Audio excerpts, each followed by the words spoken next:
So, from the coded location we will not name, but in front of a live audience of the cohort 2 of EdTech Fellows, this is EdTech Monday. Thank you very much. My name is Beatrice Avle. EdTech Monday is a platform for EdTech entrepreneurs, education stakeholders, and government reps to deliberate on EdTech. And today, we're speaking before a very exciting mixed multitude of people who are trying to make learning better using technology. Thank you so much for joining us today. So today we'll be delving into the very important discussion on building Ghana's digital education infrastructure from policy to practice. And I'm very happy to say I have a nice mix of minds as resource persons. Starting off from the extreme left of the stage, I have a techpreneur with a very nicely named company, Nikasemo Technologies. Put your hands together for Bernard Lomo. Thank you, Bernard, for joining us. It's good to have you. We're also very privileged to have a strategic education consultant, a proud product of Achimota School. She's consulted for many education institutions on the continent, Beatrice Owusu Boateng. Thank you, Beatrice. And we're very, very happy to have celebrated writer, author, I call her also a teacher in the edtech space, Willaerts. And last but not least, we have the Deputy Executive Director of CENDLOS, which is the Center for National Distance Learning. Ladies and gentlemen, let's welcome Larry Agbador. So usually we ask our listeners to send comments via SMS and also by WhatsApp, but because today is a special show in front of a live audience, we'll take our questions from our live audience. You can still send us your thoughts nonetheless. Just look for hashtag EdTech Monday on social media and we'll add them to the conversations being had. I'd like to start by getting to know my panel better, and so I'll go in the opposite direction. I'll start with Larry. Tell me a bit about CENDLOS and who you are and what you do in just a minute and a half. Thank you. All right, thank you very much. Greetings to your listeners. So CENDLOS, as you rightly said, is a Center for National Distance Learning and then Open Schooling. It's an agency under the Ministry of Education that is responsible for promoting and then integrating information communication technology and digital innovation into our education ecosystem. So at CENDLOS, we do a lot when it comes to IT and digital innovation, and we are glad to be here today. Wow. And we look forward to supporting the EdTech Fellows with all that they are about to do for our education system. I thought you'd be happy to hear that. Because one of the questions we'll be asking is how organizations like CENDLOS can partner with smart people like these to deliver great solutions. Chloe, you are the author, trainer, and tech speaker. Tell us a bit more about what you talk and write about. Well, hello everyone. I'm Chloe from Belgium and happy to be here. As a speaker, I speak about the impact of digital technologies on our daily lives. So as you can imagine, the past 2 years, I talk a lot about the impact of AI. I'm an author of a number of management books and handbooks. My last 3 books are all about digital marketing, content marketing, video marketing. And the brilliant business model behind that is that I'm also a teacher at a couple of colleges, and I force my students to use my handbooks. So that's how you get filthy rich. Now, what I really think is super important is always the impact of technology and having the end user in mind. So having 20-somethings in my classroom to me is sometimes eye-opening. So that's what keeps me going. Wonderful. Thank you, Chloe. Good to have you. Beatrice, please tell us more about what you do as a consultant. Thank you so much, Bernard, for having me on your show. So my education is in technology, and I've been teaching for years. So I have the privilege of always combining education and integrating technology in everything I do, and also sharing with other teachers around me. And so as a consultant, I help teachers in both private and public schools to integrate teaching in their teaching and learning, to integrate technology into their teaching and learning. Amazing. And you seem to be having fun doing that. Absolutely. We'll hear more about that. Absolutely. Wonderful. And then last but not least, let's hear from my namesake, Mr. Bernard Adjei Lomo. Thank you very much, Bernard. I'm Bernard Lomo, CEO and CTO for Nikasemo Technologies.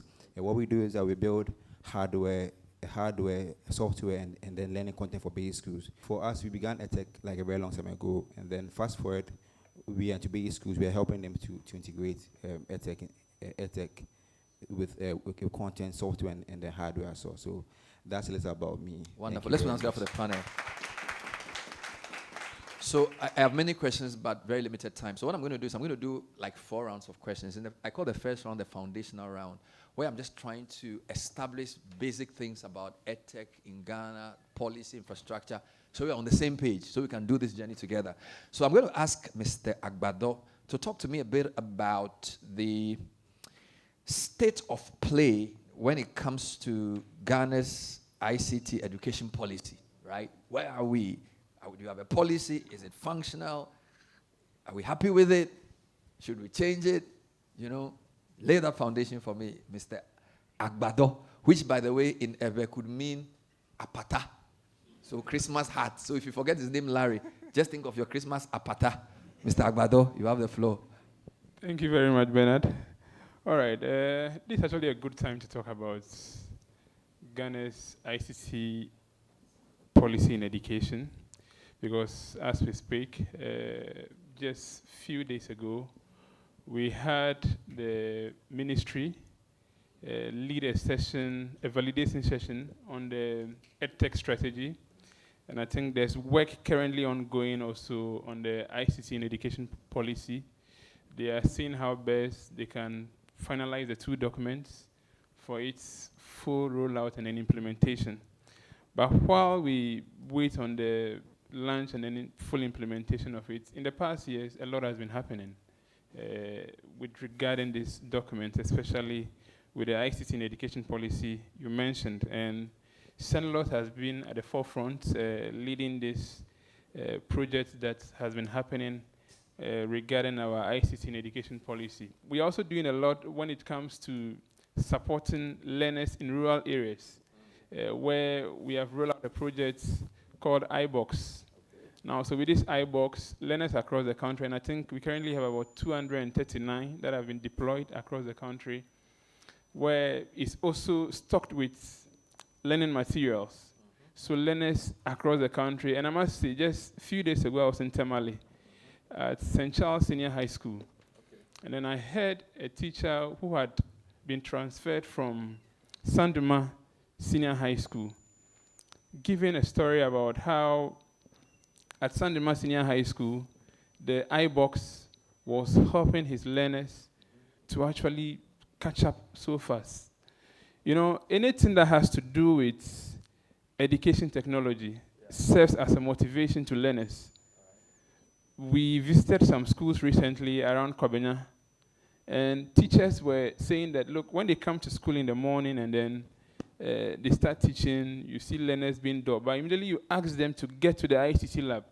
The joy, the enthusiasm with which they run to the lab to go and learn using our learning passports, which is also another innovation that we've rolled out in the past few years. So there's quite a lot happening in the space. But as I said, with the launching and then full implementation of the ICT in education policy and then the EdTech strategy, we are good to go in doing a lot for our sector. So the foundation is great on the policy side, and CENDLOS is also penetrating. Exactly. So we're happy. Are you guys happy with him?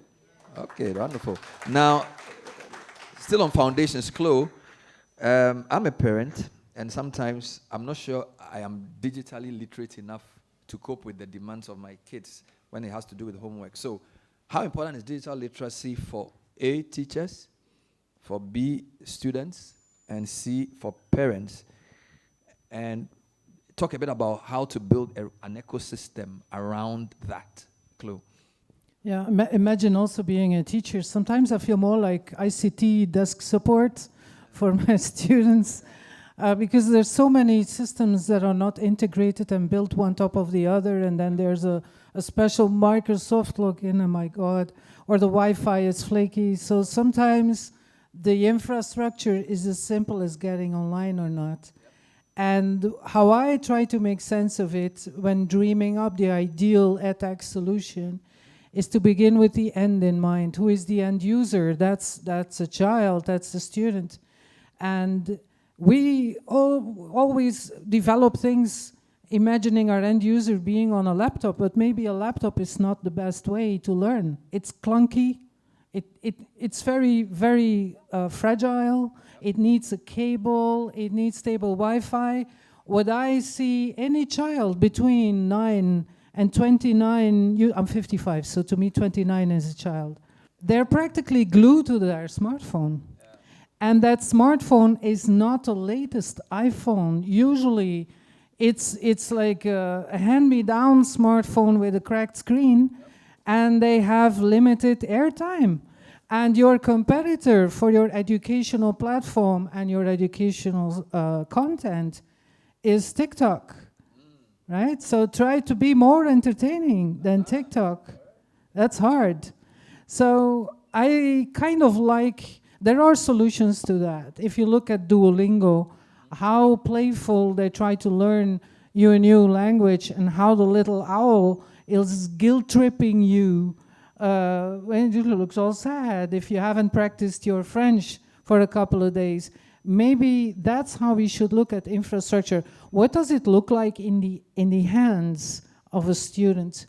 And all the other things will come from that.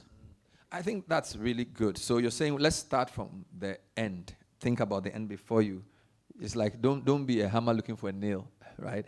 I'll come back to that. I like that point. I'm still laying foundations. Beatrice, you consult. You've worked with many schools. So what are some of the challenges preventing a full transition from policy to practice in our digital education journey? Basically, I'm trying to say, look at some of the challenges that exist so far and how we're supposed to solve them, still from a foundational level.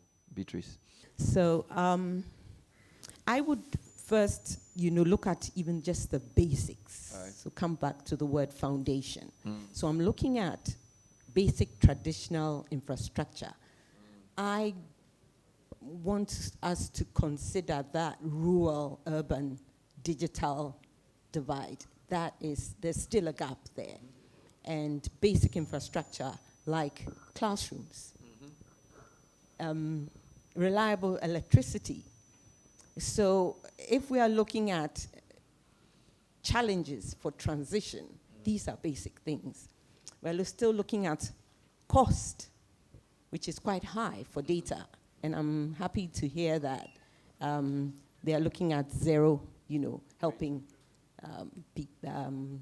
stakeholders with cost, because cost is major. Infrastructure, computers, internet, and then you come to even teacher training. And I'm very big on integration. So it's not just about training the teachers to use the tools, but also helping them to integrate. And that has to be continuous. Because if you do maybe a crash program for a week, these teachers need continuous support. They need continuous, even within the schools and the community. If we could have teachers educators sharing best practices, if we could have digital champions or technology leaders in schools who will lead this charge and have, regular sessions with teachers instead of just that once, because change is hard. And most people just go for these trainings and then relapse and go back to their, and then Larry, is that the name? Larry. Yes, he was talking about going to the IT lab with excitement. Yeah. But integration is about having the tools in the classroom. Because going to the labs, so these are some of the challenges. It's timetabled, and sometimes it's not one-to-one when they are large schools. So these children have to share. and they actually run, to be able to get front seat. Yeah. So stuff like that. And even in some places, the computers are not there. There's no structure even to put these computers. So for me, it's just the fundamentals, looking at those basics. So far, making progress. Now, you are a techpreneur, right? You create solutions for people. Do you have any role in what we've discussed so far? Yes, please. I think we have a major role because I would like to break this down into 4 points. I think the first point talks about tooling and then infrastructure. Then secondly, our second role is to create awareness. EdTech is fairly new, and then a lot of schools, teachers, and parents, and even learners don't know the benefits of EdTech and why they need it. So we have to create awareness on that too. For us, we do it through training programs and also conferences for school owners and the teachers. Then again, we also have to be part of policy making. Okay. Sitting here, I am representing the teachers, learners, and schools that use my software. Right. And so over here, I have to make sure that decisions made here basically favor them, so they continue to use it. Then finally, the last thing which is very important is basically building sustainable business models around the policies. So GS has MS, and then MS requires that schools submit some data to them every year.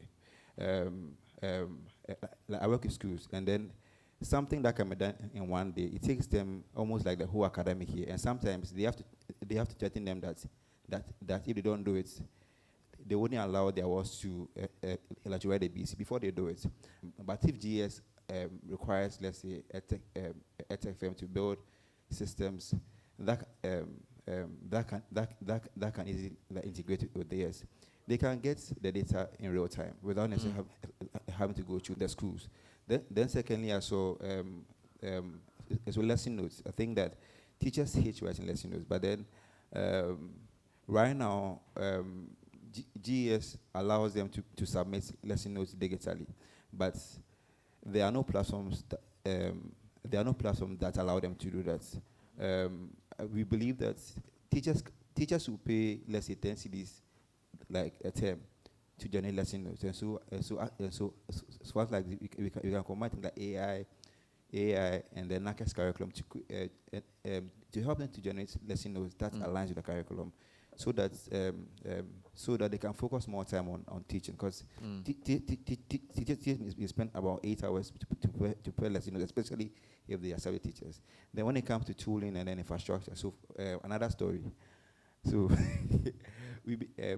before we began EdLedge, we had an app called a Learn app.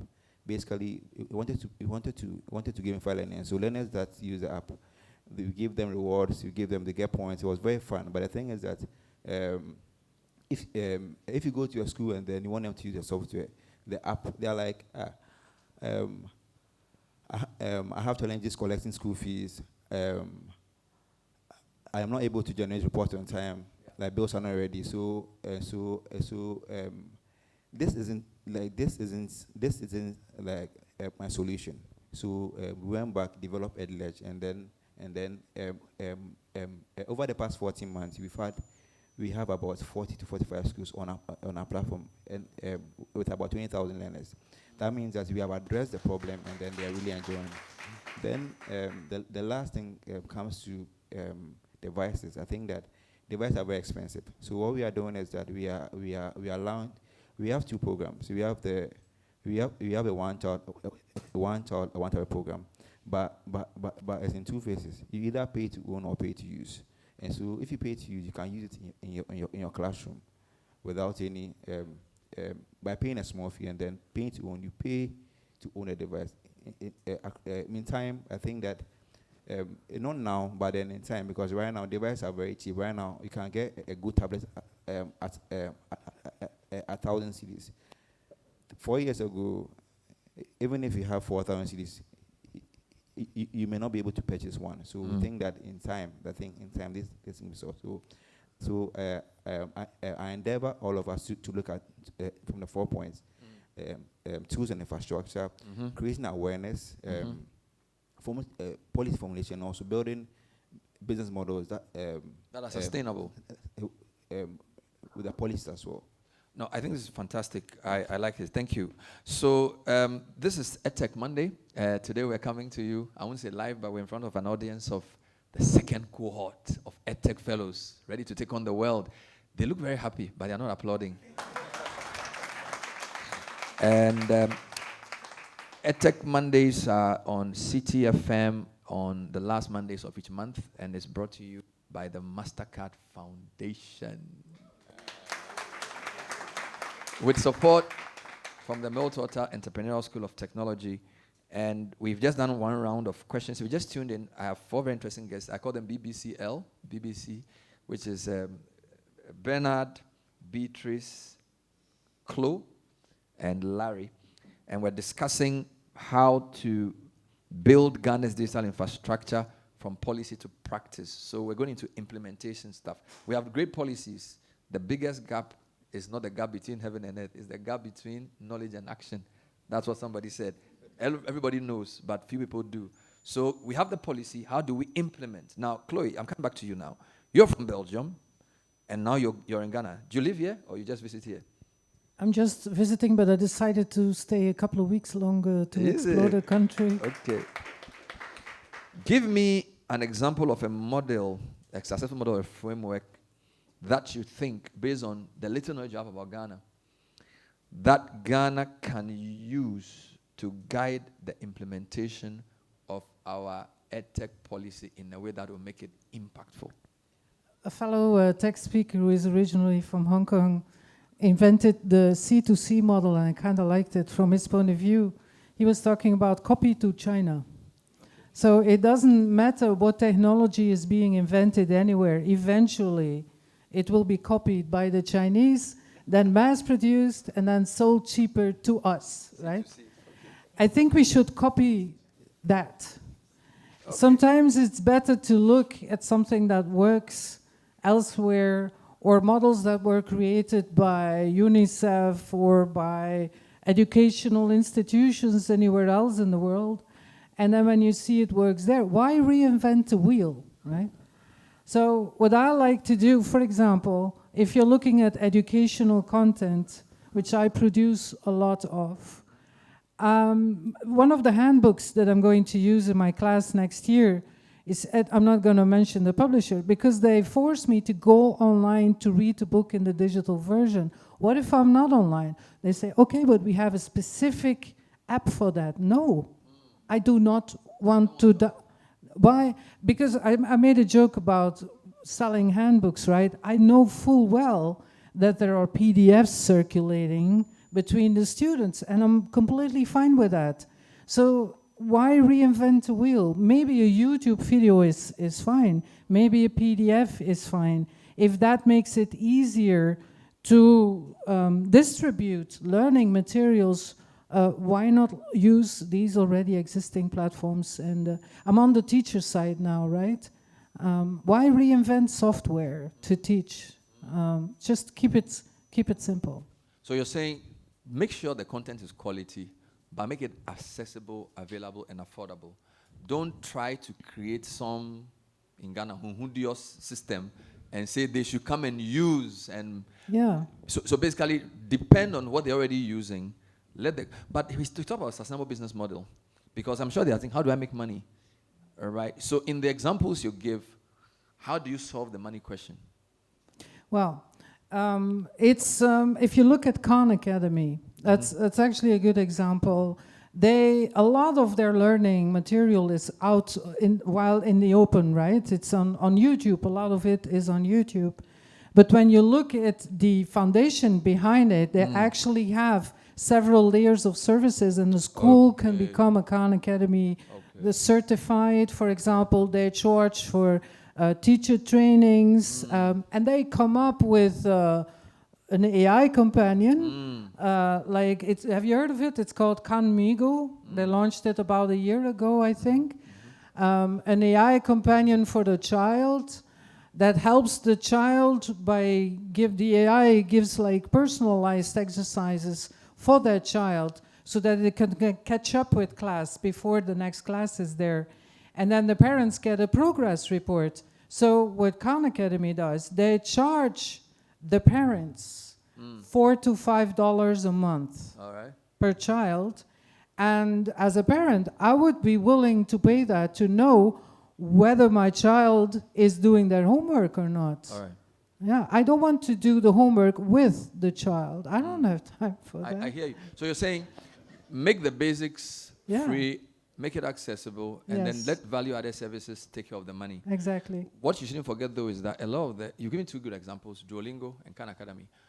The thing is, here, a lot of the people doing this creation are smaller companies, techpreneur types. So the business and the money and the tools behind these things you just mentioned may be bigger to allow for the type of model you describe. But here, I mean, so like Bernard here, I don't know how much, which bank has even given a loan, right? So he probably needs, he would need some guaranteed sale or money to let him move to the next level. So I'm just trying to say that I don't disagree with your idea of what works, but I'm asking a question of context because a lot of our creative people are not big, and scaling is critical for them, right?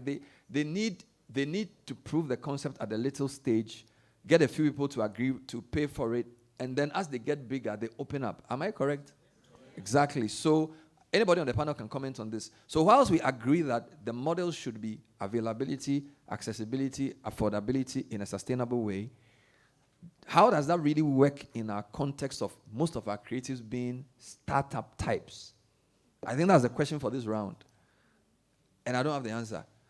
If you guys don't, I'll probably come to these guys. So anybody wants to comment on that? So I think that content creation is very, very expensive. I think you can ask Metascuse, you can ask Uber. It costs so much to create content. Then again, there's also like not one place that when you go, you can get all content for, let's say, that meets the curriculum, especially for basic schools. I'm talking for KG1 to basic 9.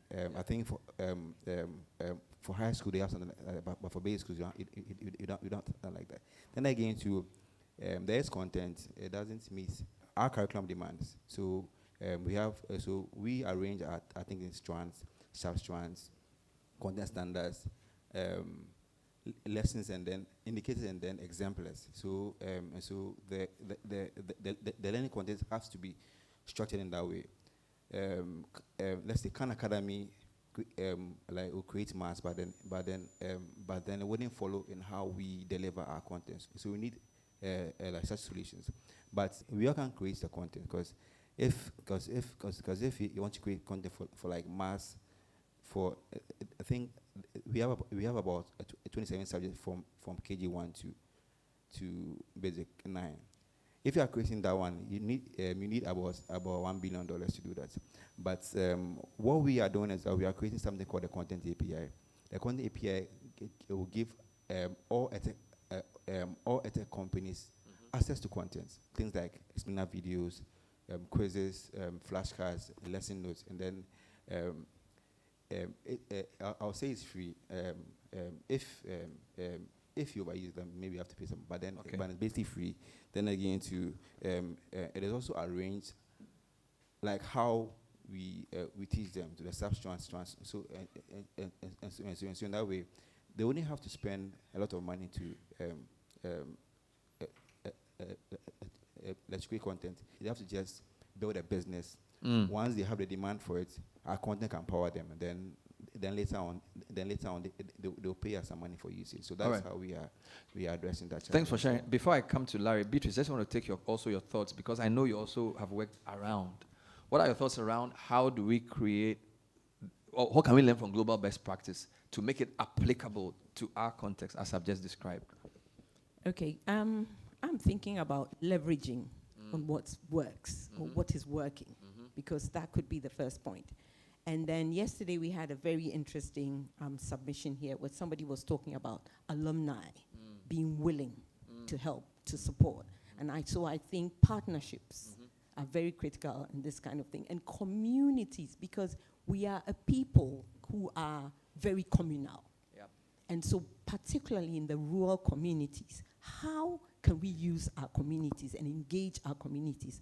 I remember when we were younger, by the fireside, just maybe a projector and one laptop in this community and projecting things for these children, be it in the form of games or cartoons or whatever for the children. So I just feel that we should use our strengths, which is our community. Let me jump on the partnership word and ask you the last question for this round. Larry, you are government for today.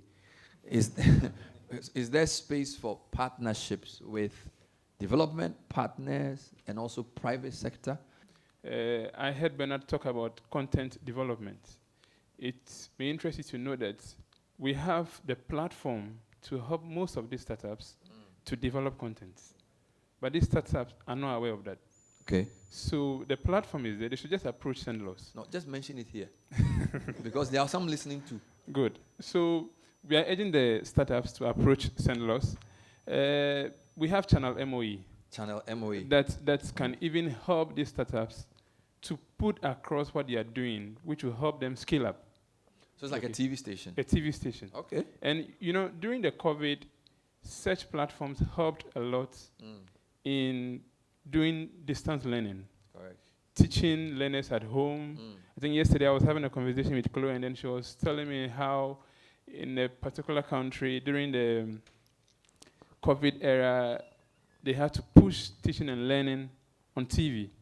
So kids were home just following lessons online. Yeah. So we urge the startups to, one other interesting thing is that you have a lot of startups doing very good projects with nice ideas.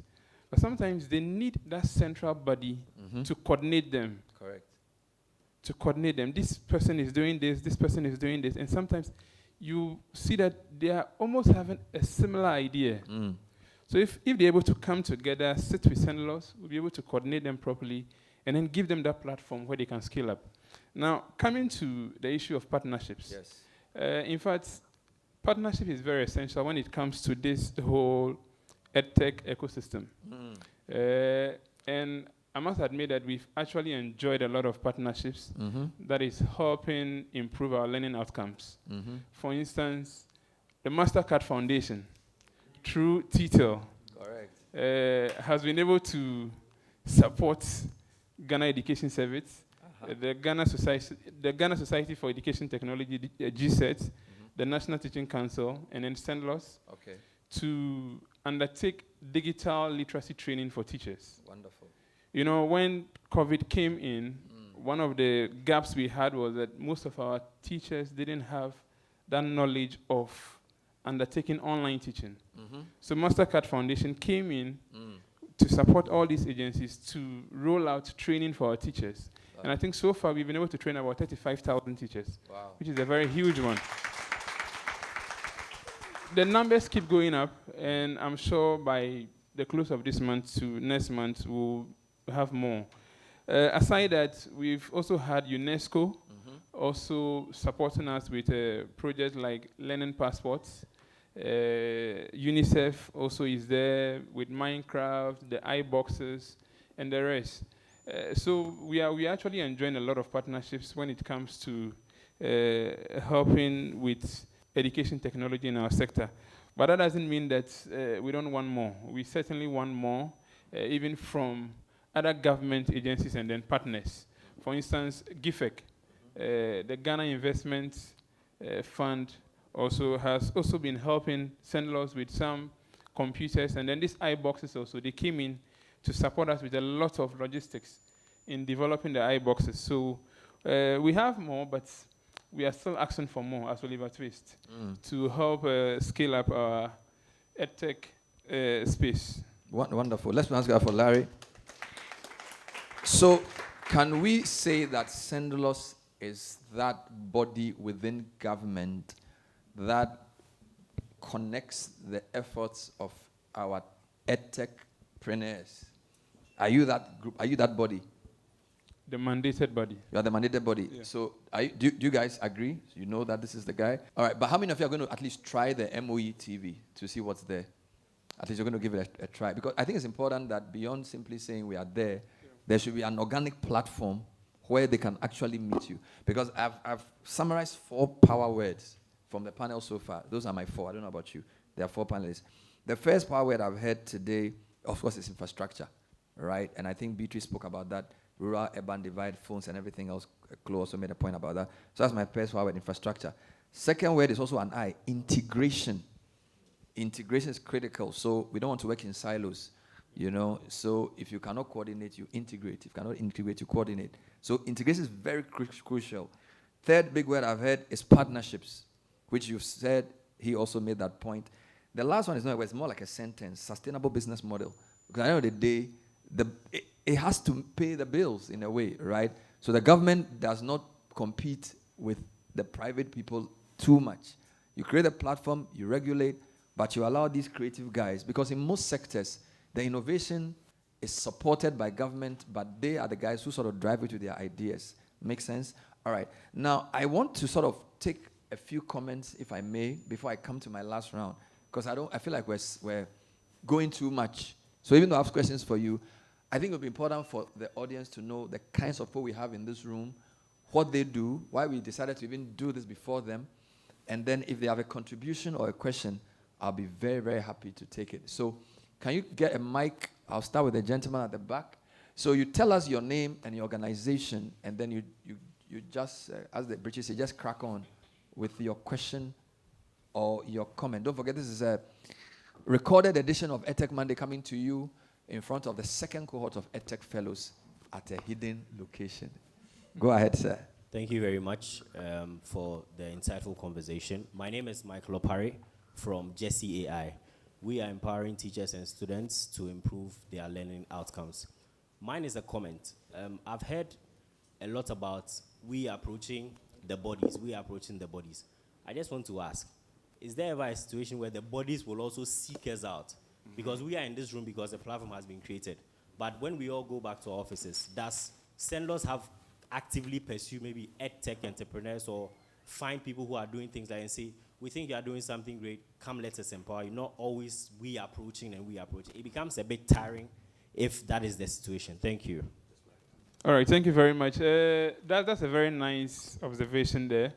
A few days ago, we were privileged to have in our office staff from MEST Africa, and I think that was one of the suggestions that they came up with, that going forward, they will bring the startups to CENDLOS for us to sit with them to see how best we can map out strategies to help them going forward. So that's a very good observation, and you start seeing that very soon, please. Thank you.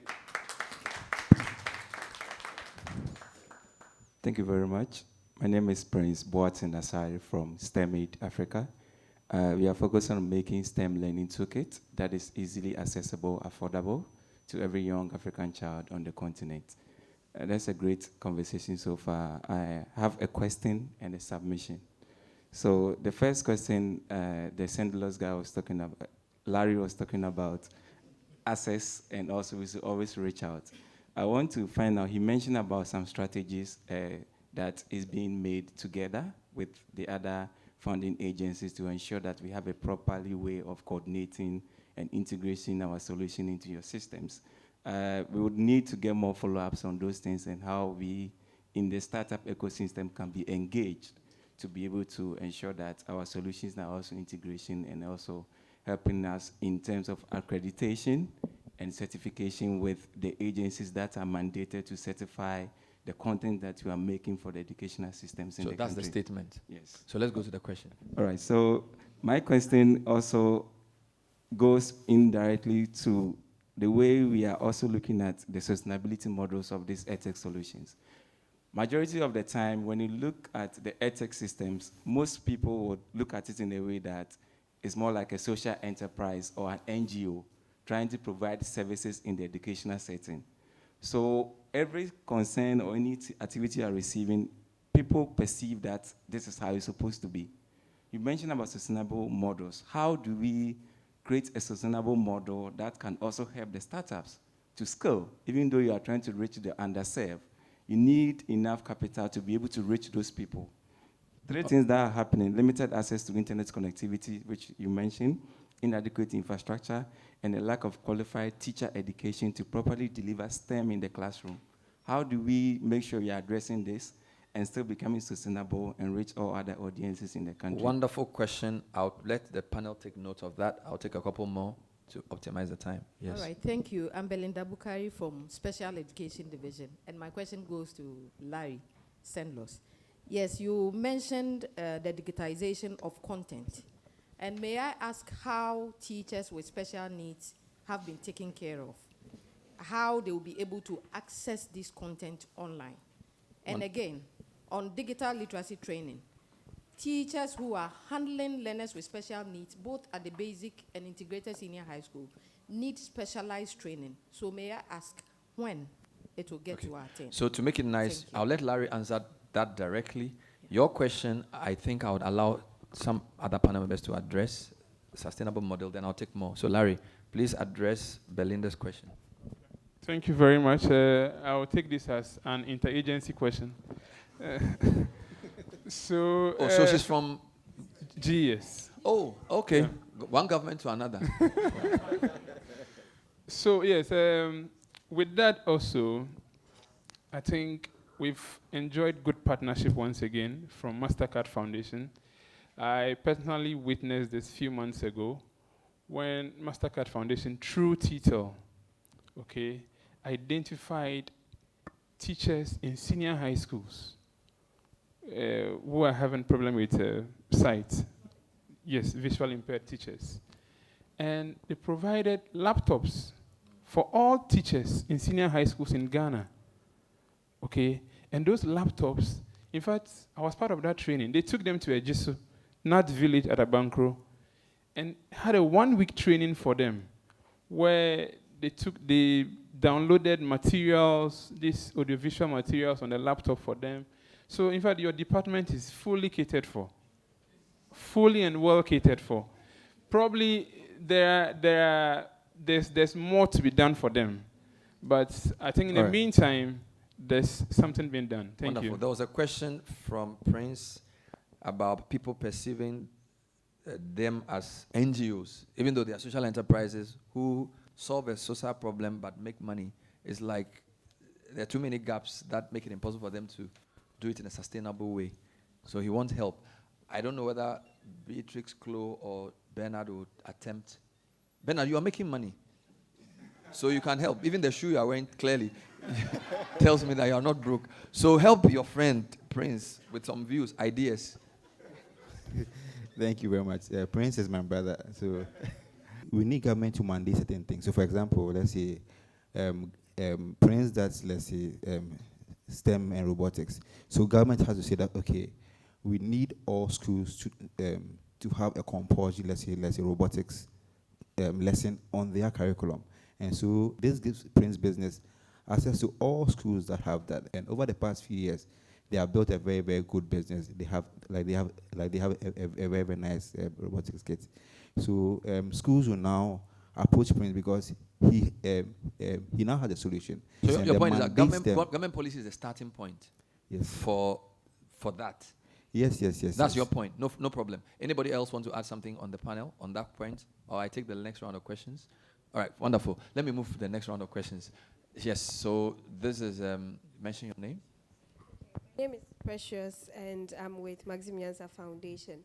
So initially, Bernard spoke about the fact that content is very expensive, and most of us here, we deal with content. And then you assured us that MOU TV is there.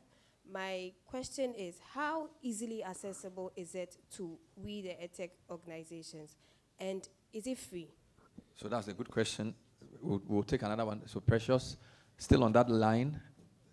Okay, yes, sir. Just a follow-up. Yes, so my name is Thomas Iganekuban. I'm from TechAid. We work on Asanka. Now, just a follow-up to what Precious said.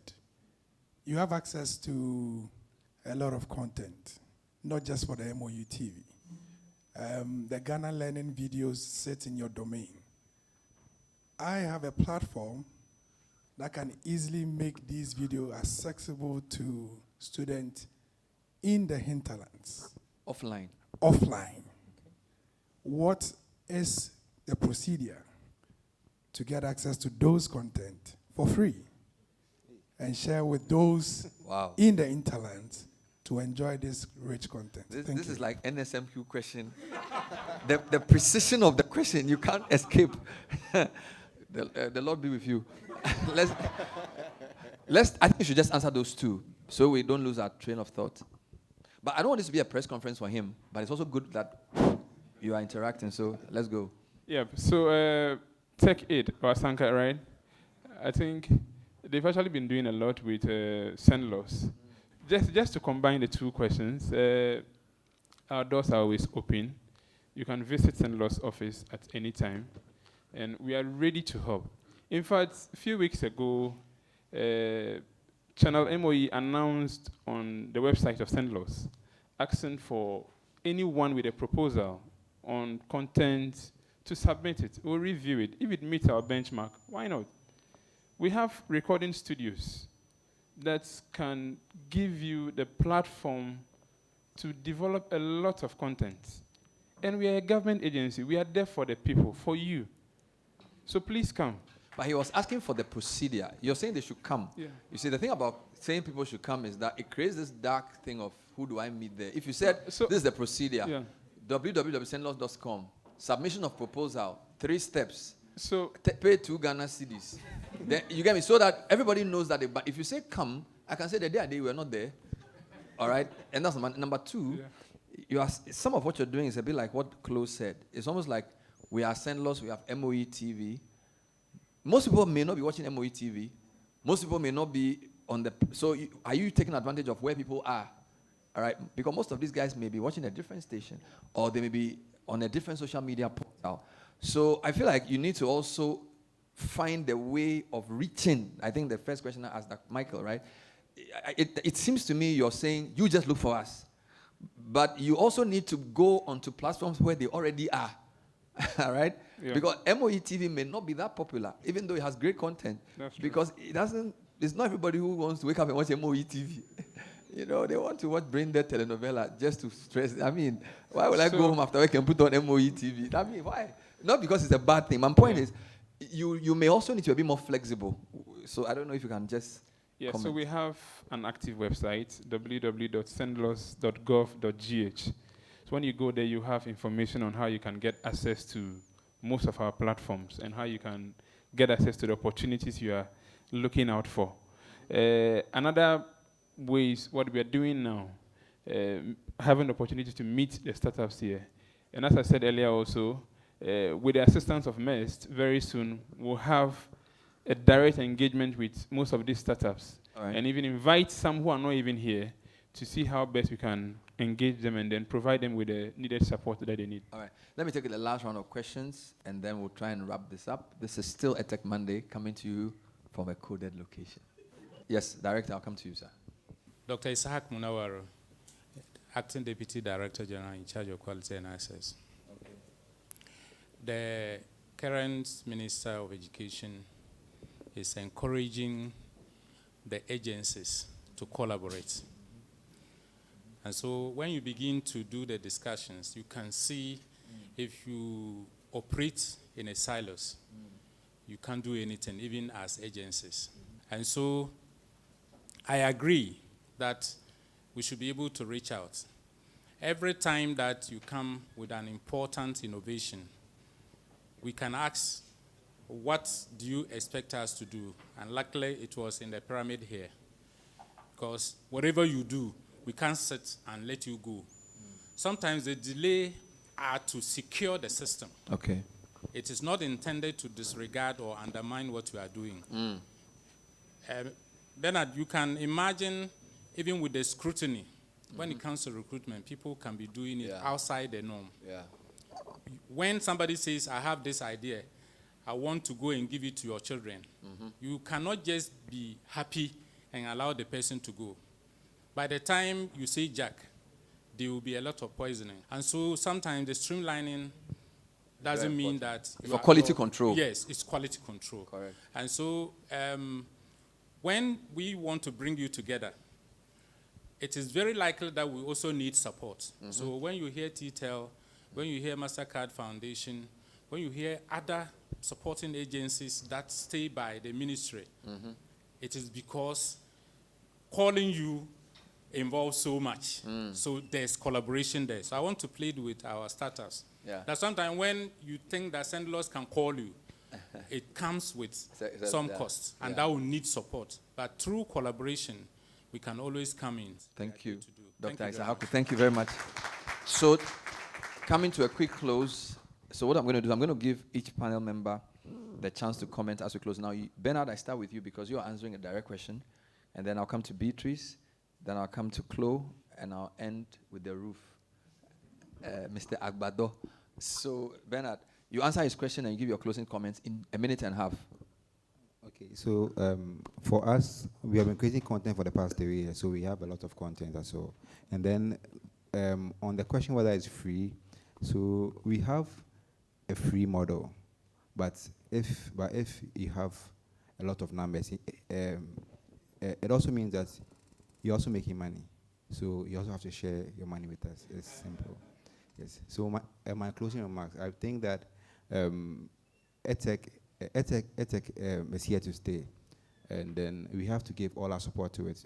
Education is what shapes societies, and then I love the fact that the MasterCard Foundation EdTech Fellowship is here to help EdTech startups to basically accelerate what we do, and also give us access to people like CENDLOS, NASIA, GES, MOE, so that we can spread solutions across. Thank you, Bernard. Let's take a comment from Beatrice. Thank you so much. I've thoroughly enjoyed this discussion, and it's because we have so many different stakeholders in the room. So I would also continue to urge stakeholders to come together, and even in different industries, because together we can make a difference, and together we can take this digital education to another level. So thank you all. Thank you very much, Beatrice. Chloe, Willaerts, your closing thoughts? Yeah, of course, I live on the dark side. I'm in marketing, and we're constantly looking for untapped markets where there's the biggest opportunity. And listening to all of these conversations, I think teacher education is, I think, where most opportunities are, even to make money, right? There's such a huge need for all types of teachers, like the ones for children with special needs and others, that I think that governments and organizations like MasterCard Foundation and even sponsors, because we're talking about adults, we don't need to be as careful as we should be with children. I think that, to me, is the biggest untapped market, and hence the biggest opportunity to make money. Wonderful. And let's end with Larry. Thank you very much, Bernard. So just to add to what the Deputy Director General of Ghana Education Service said, Dr. Adjei-Aku, we'll be meeting the startups very soon. We'll do that in partnership with GES and other agencies under the ministry. So please, startups, be rest assured, we'll be engaging you shortly.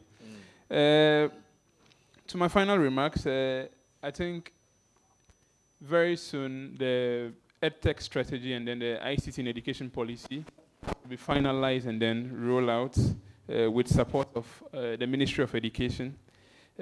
Aside that, as you rightly said from the beginning, it's time we move beyond the frameworks and invest in practical and in scalable interventions in our EdTech space. EdTech education or digital education is not just an EdTech issue. For me, I feel that it's a justice issue, because all learners deserve the right to learn digitally. And we must, as a country, come together, support the education sector to train our learners, irrespective of wherever they are, with the needed digital skills to meet up with the evolving trends. Thank you very much indeed. Round of applause for the panel. So, EdTech Monday, a platform for EdTech entrepreneurs, education stakeholders, and policymakers to discuss critical issues within the sector, has come to you in front of the second cohort of the MasterCard Foundation EdTech Fellows, and we've been discussing how to build Ghana's digital infrastructure from policy to practice. So I leave you with 3 power words to build the infrastructure on. First, we need to think about integration, and I credit that word to Beatrice. We need to integrate. We also need to think of partnerships, which is very critical, as has been said. And of course, everything must be done in a sustainable way so that businesses make sense. Now, don't forget, this vision is powered by the MasterCard Foundation in partnership with MEST, which is the Meltwater Entrepreneurial School of Technology, bringing you EdTech Mondays every last Monday of the month on the City Breakfast Show with me, Bernard Koku Avle. Have a great morning. Thank you.